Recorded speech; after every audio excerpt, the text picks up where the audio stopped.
Hello दोस्तों, कैसे आप सब? कैसा है मेरा यूट्यूब परिवार? मैं advocate Shada Mansuri, district court Haridwar Uttarakhand से। आज हम बात करने वाले हैं कि लोन चुकाने के लिए वो 5 बड़े अधिकार जो आपको पता होना चाहिए, आपके परिवार को पता होना चाहिए, और जो लोन ले रहा है उसको तो पता ही होना चाहिए कि आपके वो क्या अधिकार हैं। कि आप जब कोई लोन लेते हैं और लोन डिफ़ॉल्ट हो जाता है तो आपको क्या 5 अधिकार बनते हैं, जो जिसकी जानकारी आपको होनी चाहिए।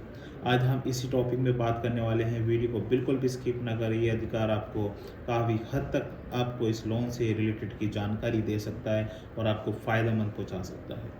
अगर आप मेरे चैनल पर नए हैं तो इसको सब्सक्राइब कर दीजिए और बेल आइकन को ऑन कर दीजिए, जिससे वीडियो का नोटिफिकेशंस आपकी स्क्रीन पर आ जाए और आप वीडियो को देख सकें। तो आज हम बात करने वाले हैं कि वो 5 अधिकार लोन ना चुकाने के। देखो, क्या होता है कि हर किसी का एक सपना होता है घर बनाने का। वो धीरे धीरे पैसे को इकट्ठा करेगा, वो आज के टाइम पे पॉसिबिलिटी नहीं है। आज से बहुत सी सुविधाएं अब आ गई है जिससे कि आप तुरंत अपना घर बना सकते हैं, अपने सपनों को पूरा कर सकते हैं। वो कहना चाह रहा हूँ कि लोन लेकर आप होम लोन लेकर अपने सपनों का पूरा कर सकते हैं और अपने सपनों को अपने सामने देख सकते हैं।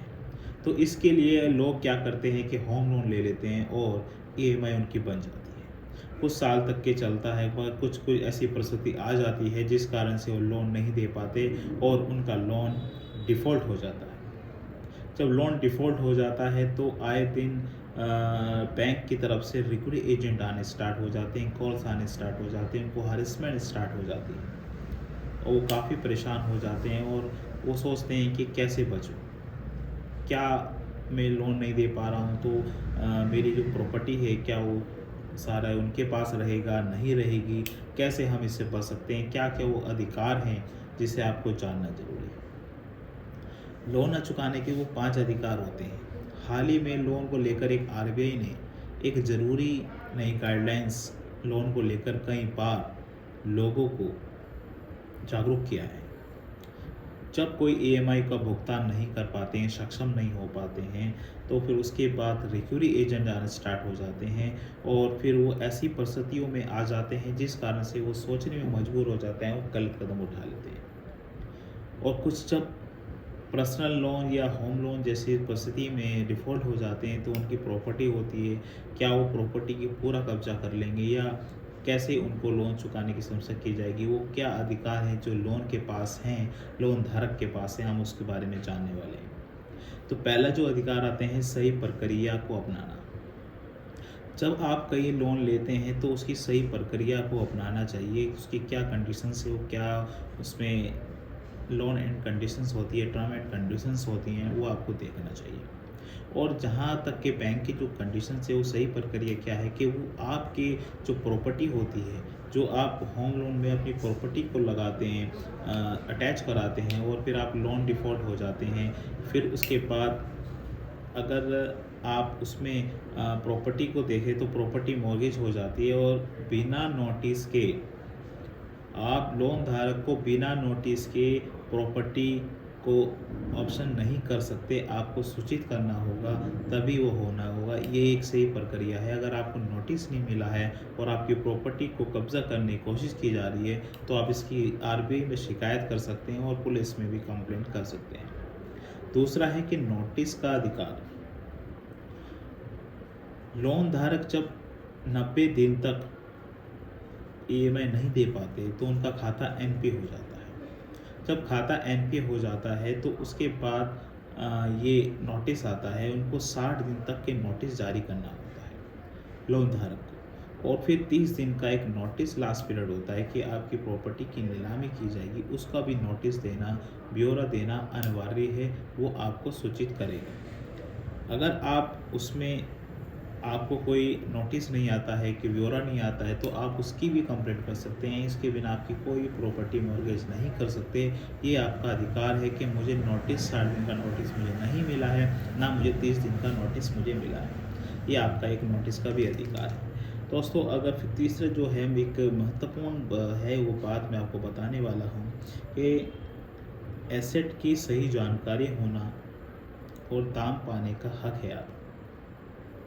जो आपने होम लोन लिया था अपने सपनों को पूरा करने के लिए, आपने अपने सपनों से होम लोन लिया, उसको पैसे आए, पैसों से आपने वो घर बनाया, वो अपना ड्रीम बनाया, फिर उसकी जो पेपर्स होते हैं, रजिस्ट्री होती है, वो आपने बैंक में रखा दी, अटैच कर दी, और वही आप जब EMI नहीं दे पाते हैं तो बैंक उसी चीज़ से रिकवर करता है।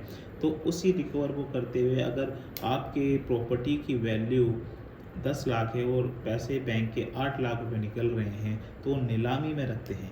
अगर नीलामी 10 लाख से ऊपर जाती है तो उन्हें ये नहीं कि उन्हें जो नीलामी में पैसा होगा वो पूरा बैंक ही रखेगा, ये ऐसा नहीं है। उनकी जो निकल रही होगी 8 लाख रुपए, तो वो 8 ही रखेंगे, जिससे ऊपर जितना भी पैसा आपको नीलामी में मिल जाएगा वो लोन धारक का ही होगा, ये आपको पाने का हक है। और यह भी कंडीशंस भी आती है कि आप चाहें तो आप अपनी प्रॉपर्टी को सेल कर सकते हैं, आप किसी भी दाम पर, और जो भी बैंक का पैसा निकल रहा है आप उसे दे सकते हैं, ये भी आपका एक अधिकार है। तो दोस्तों, जब कोई लोन लेते हैं, डिफ़ॉल्ट होते हैं, तो NP हो जाता है, 60 दिन का नोटिस होता है, फिर 30 दिन का नोटिस होता है, फिर प्रॉपर्टी भी नीलामी होती है। तो ये सारे अधिकार आपको पता होना चाहिए कि क्या प्रोसीजर होता है जब हम एक कोई लोन डिफ़ॉल्ट हो जाते हैं। लोन डिफ़ॉल्ट हो जाना, एक प्रॉपर्टी हो जाना, अगर किसी कारण से आपको इनमें से कोई नोटिस नहीं आया तो आप इसकी कंप्लेंट कर सकते हैं, आप इसमें कोर्ट में भी जा सकते हैं। अगर आप सही हैं और आप अपनी लोन अकाउंट को री अकाउंट ओपन करना चाहते हैं, मतलब उसे फिर जारी करना चाहते हैं पैसा देकर, तो भी कर सकते हैं। अगर बैंक इसमें मना करती है कि हम पूरा पैसा लेंगे, हम आपकी EMI नहीं करेंगे, तो आप इसमें मान्यता में आप इसमें जा सकते हैं, रास्ते में जा सकते हैं, और किसी एडवोकेट की सलाह से आप उन्हें भी प्रेषित किया जा सकता है कि आप लोन EMI क्यों नहीं चालू करना चाहते, ये आपका अधिकार है। अगर आपके पास पैसे हैं तो उनके पैसे को दे दीजिए और अपना EMI स्टार्ट कर सकते हैं। अगर आपके पास बिल्कुल भी पैसा नहीं है तो आप अपने प्रॉपर्टी को बेच सकते हैं, उनकी नीलामी से भी पहले बेच सकते हैं, और उनका जो पैसा निकलता है वो दे सकते हैं। अगर आपको बेचा नहीं जा रहा है तो जो भी नीलामी में दाम होगा, अगर आपकी 8 लाख की वैल्यू बैंक की है और प्रॉपर्टी 14 लाख की बिक रही है, तो आपका जो ऊपर का पैसा 6 लाख रुपए है वो आपका होगा, ना कि बैंक का। तो ये अधिकार थे दोस्तों, आपने सही से जाना और पहचान लिया। अगर कोई भी आपके साथ ऐसी कोई परिस्थिति आती है कि लोन नहीं दे पा रहे, कोई ज़्यादा ही आपसे हरेसमेंट किया जा रहा है रिकवरी एजेंट द्वारा, तो आप RBI के रूल्स है कि कोई भी रिकवरी एजेंट 7 बजे से लेके शाम के 7 बजे के बाद नहीं आ सकता है, ना सुबह 7 बजे से पहले आ सकता है, ना शाम के 7 बजे के बाद आ सकता है। ये आपका अधिकार है। कोई भी रिकवरी एजेंट या कोई भी तीसरा थर्ड पार्टी आपको धमका नहीं सकता, ये आपके राइट्स हैं।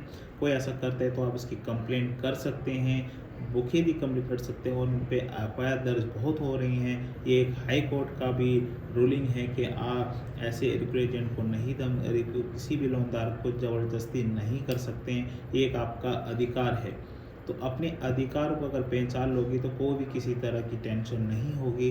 अगर आपको किसी भी तरह की है, जैसे कोई अनसिक्योर लोन है, आपको परेशान किया जा रहा है, अगर आपके पास पैसे नहीं है तो आप मुझसे कांटेक्ट कर सकते हैं। मैं आपको एक अच्छी सी सलाह देके आपको इससे निवारण से निकाल सकता हूँ। बस मेरा एक ही कहना है दोस्तों कि आपके पास पैसे हैं तो पैसे लौटा दीजिए, नहीं है तो आपका कोई भी कुछ नहीं उखाड़ सकता है।